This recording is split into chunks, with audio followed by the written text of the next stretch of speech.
This episode of Tekzilla is brought to you by Squarespace.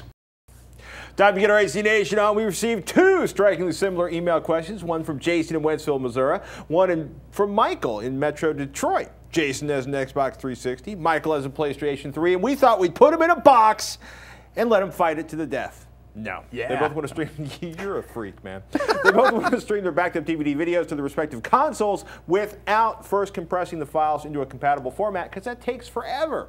We're talking about making a full archive of the disc play nice with game consoles. What is the easiest way to do this, Mr. Heron?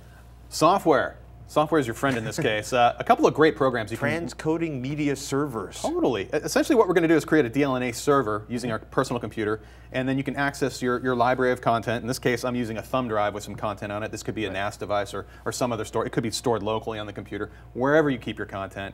PS3 Media Server is the first program we're going to talk about. It's easy to set up. Literally, you'll load it up and run it. Here's their website, and let me show you the interface for the software to give you an idea of what's going on. And here's the main interface, pretty simple and straightforward. When it's set up, you'll actually see PS3 detected and found. There's various settings you can go ahead and play with, but to be honest with you, you can pretty much, for DVD streaming, other than maybe turning off subtitles and things like that, you can just go with it.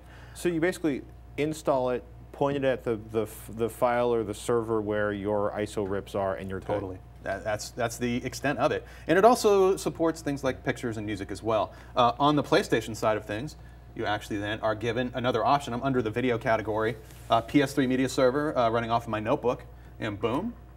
Actually have a folder called DVD Rips, and here are here are 3 ISO files I added, like Escape from New York, because it was a relatively small file. In this case, it's actually going to give you the TS files that are within the folder, so I'm just basically picking the 1 hour and 39-minute track. It's probably the movie.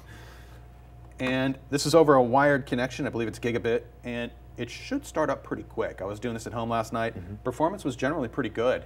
And there we go. There's the MGM Lion. Goldwyn Mayer. Yay. By the way, before anybody from MGM decides to sue us, he owns this disc. He paid good, hard cash money. First purchase, not used. Take advantage of those $10 sales. They're everywhere. Part of what's really cool about PS3 Media Server is actually an awesome tool for serving video to the Xbox 360 too. It works just as well.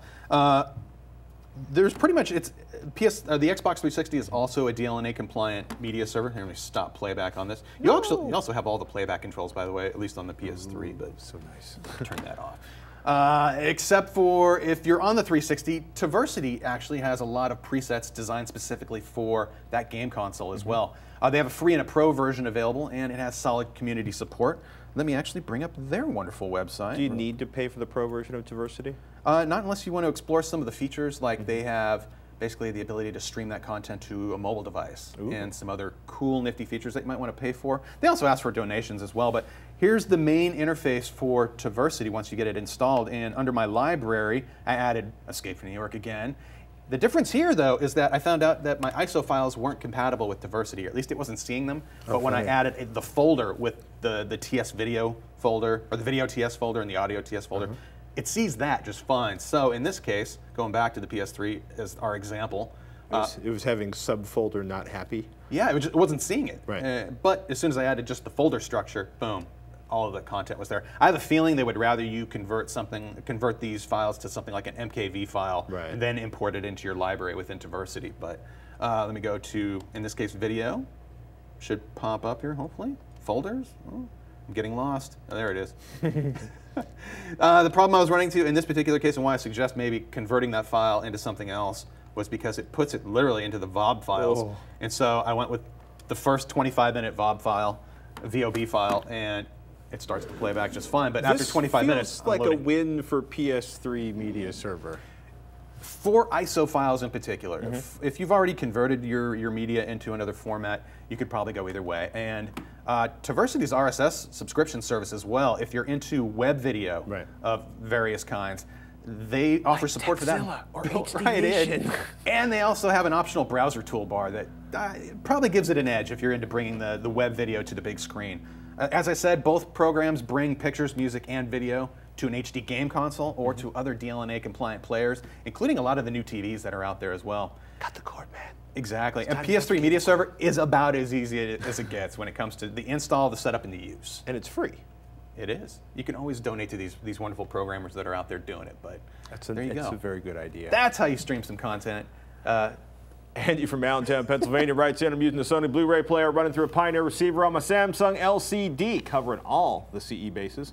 All of my film-based DVDs play at 24 frames per second. I didn't have to change anything. It just did it right out of the box. I just watched Jaws at 24 frames per second, and for a DVD, it looked pretty good, says Andy in Allentown, Pennsylvania. It's interesting. Andy's Blu-ray player is Sony's BDP S370, and unlike Panasonic's Blu-ray players, the 24p DVD setting doesn't reset every time a disc is ejected. Nice. Yeah. I really appreciate it. It's good to see Sony doing that. I think it's time to request. Would you like to borrow my Sony Blu-ray player? Which takes it's ancient, you have the 370? so it takes like a minute and a half. I get like the less expensive model. Yeah. The 370 is actually outdated now too. There's a 380, and I want to get that in to see if that's actually covered. Mine's like the 300. And it's like $120 online too. Abe Bentrod also tweeted at Robert Heron, my Oppo BDP 83 does this under the setup menu. I have 24p for DVDs, which I use in my Samsung 46B 8500 all the time. That's a really nice TV, by the way. Let's see here if I have his as well. Yeah, I don't think it carried over to the 93 or the Epic over-the-top. Because like the Oppo, you don't need a Blu-ray player as good as Oppo makes it. But if you want a Blu-ray player that's good, Oppo will provide it for you. Yeah, there's their top of the line, the BDP 95. They actually ditched that feature after the 83 apparently, because with the 24p output with DVD video, they're running into some visual glitches when playing roughly edited film-based video streams. Basically, if it didn't have that perfect film cadence encoded on the DVD, say they did some edits that broke it, apparently the player couldn't deal with that, or the hardware within the player, and it would cause little glitches here and there. So. Interesting. So hopefully they'll bring that back if they can figure out the software to make that work. And Philip in Williston, North Dakota writes, I would like to add that the PS3 does this as well, and automatically, or automagically as I like to say it. It's in the video settings. Check it out and let me know if that's correct. Philip. No, it's not actually. The PS3 does 24p output. God, I'm having the funnest time digging through that interface. The PS3 does 24p output with Blu-ray movies, but it doesn't offer that same feature for film-based DVDs. And I was trying that 1080i trick I was discussing last week, and that does pick up and will detect it just fine. And that will work as well. And Todd writes in, my home theater PC just recently went kaput. I figured now is a great time to upgrade. I don't game on this PC, just watch Netflix, Hulu, and the likes. I don't own Blu-ray either. The TV is a Samsung 32-inch 720p model. So my question is, can I get by with an AMD Phenom 6, or is it worth pulling the trigger on an Intel i7? Signed Todd in Minneapolis. I got to say a Core i7, for what you're looking to do, I think a Core i7 would be overkill for your machine. If you're doing massive gaming or doing a lot of crunching of Blu-rays into video files for portable devices, that would be different. But yeah, Core i7 is an amazing CPU, but it's just more money, a little bit more heat. I just don't think it's necessary for a home theater PC, unless you're gaming. I use an i3 2500 right now for my home theater PC, and it's plenty of power for anything from Blu-ray playback, streaming, encoding. It's a pretty nice chip, and it's energy efficient too, which is really nice. And I don't have to worry so much about cooling or noise and the like. However, I need to get more into the Intel or the AMD side of things to see what parts are compatible or comparable to, say, an i3 in that category. I know someone who can answer that question. And AMD also does AMD graphics as well, which I really like in the home theater environment. Blu-rays? Yeah! Hey, it's now time for the new Blu-ray releases for August 2nd, 2011. First up, Conan the Barbarian. Based on Robert E. Howard's iconic pulp character, Conan the Barbarian tells the epic tale of a great barbarian warrior, Conan, played by a relatively unknown Arnold Schwarzenegger, and his vendetta against the sorcerer, played by James Earl Jones, responsible for murdering his tribe. This seminal film helped launch Arnold's career and made the high-concept sword and sorcery a mainstream affair. The Blu-ray release is a delight, benefiting from an 1080p AVC MPEG-4 encode.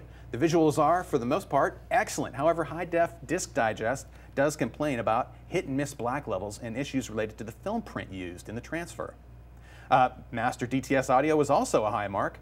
The disc thankfully avoids remixing the original audio into a heavily discrete surround sound format, and does an excellent job with the film score, giving many of the scenes an added oomph.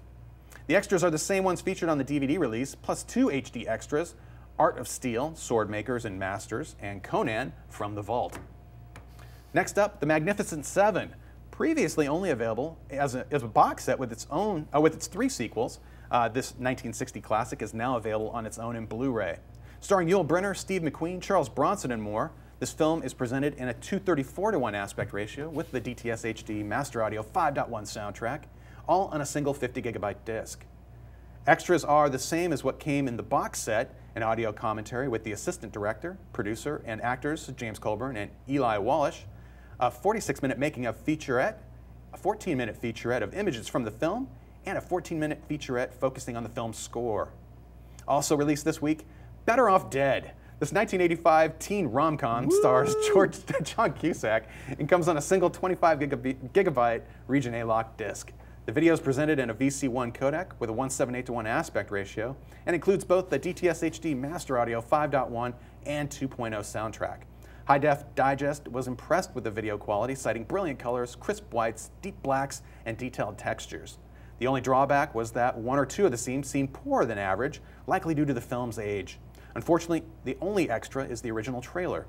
And please, as always, check out our show notes at Tekzilla.com or HDNation.tv for the rest of this week's Blu-ray releases. Just line after amazing line in that movie, Better Off Dead. Really is. I'm excited. It's time to thank one of our sponsors, Squarespace. Squarespace, it is the fast and easy way to create your website, a blog, portfolio, any kind of website. And hey, you know what? If it's 2 in the morning and you need help, you got a question, Squarespace is there for you. Amazing support, 24 hours a day, 7 days a week. It is so easy to start your website or your blog. You go in, they got like 60 professionally designed templates. You can add in content from your computer, your iPhone, your iPad, anywhere you got an internet connection. Squarespace's mobile apps, they're letting you easily add entries and manage comments. The comments, they need to be managed, and you can do it from anywhere. Look, many of the internet's highest traffic web pages, they're powered by Squarespace, not to mention many of the personal pages of Revision 3's hosts and personalities like me. Check out squarespace.com to get a 2-week free trial and 10% off when you sign up in August. Just do us a favor, enter in the coupon code TEKZILLA8 when you check out. You get a discount and you support Tekzilla.